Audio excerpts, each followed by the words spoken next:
नमस्कार शेतकरी मित्रांनो, महाडीबीटीचं पोर्टल म्हणजे ज्यावेळेस शेतकऱ्याला गरज आहे त्यावेळेस ते कधीच चालत नाही। म्हणजे नेमकं आता बियाण्याचे अर्ज चालू होते, बियाण्याचे चालू अर्ज झाले, त्यामध्ये फार्मर डिजिटल आयडी टाकला तर काही शेतकऱ्यांचं लॉग इन होत नव्हतं। मग या अगोदर जे याद्या लागल्या त्या शेतकऱ्यांना आपला अनुदान मिळवण्यासाठी कागदपत्र अपलोड करायचे, तर अपलोडचं ऑप्शनच येईना। म्हणजे नेमकं शेतकऱ्याचा जे महाडीबीटीच्या पोर्टलवर कोणतंही काम करायचंय, ज्यावेळेस त्या योजनेचा उपयोग घ्यायचा आहे त्याच वेळेस हे पोर्टल चालत नाही। मग एरवी चलून त्याचा काही फायदा नाही, कारण ज्या वेळेस शेतकऱ्यांना गरज असते त्यावेळेस शेतकरी, आता बियाण्याचा मोसम आहे, पेरणीचा मोसम आहे आणि शेतकरी बियाण्यासाठी ऑनलाईन अर्ज करत आहेत।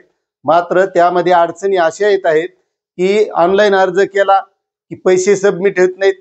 एखाद्या शेतकऱ्याचे पैसे सबमिट झाले तर त्याची पावती निघत नाही, आणि पावती निघत नाही, पावती निघल्याशिवाय शेतकरी पैसे देत नाही। म्हणून महासेवा केंद्रावाला आणि शेतकऱ्यामध्ये वाद सुद्धा निर्माण होत आहेत। मग नेमकं शेतकऱ्याला गरज आहे तेव्हा ते महाडीबीटीचं पोर्टल चालत नाही।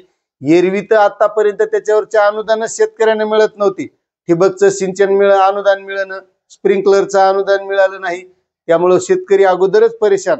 आणि त्यामध्ये आता हे बियाण्याचं, आणि ज्या शेतकऱ्यांचे या अगोदर नंबर लागलेले त्या शेतकऱ्यांना कागदपत्र अपलोड करायचे, नेमकं यायचं दुखणं सुरू होते अशा टायमाला की जेव्हा शेतकऱ्याला गरज आहे।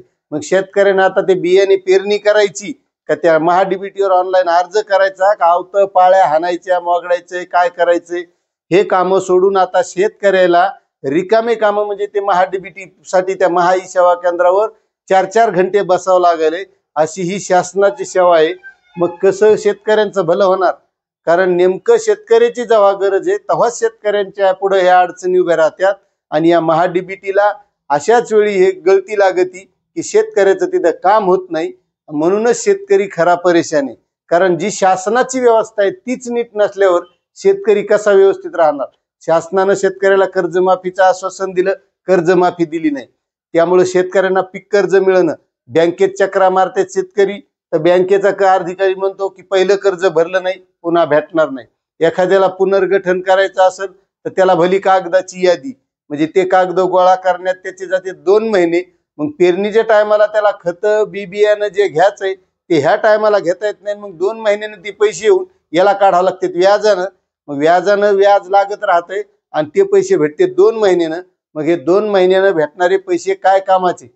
कारण शेतकऱ्यांना जेव्हा गरज असते तेव्हा शासनाची कोणतीच व्यवस्था व्यवस्थित चालत नाही।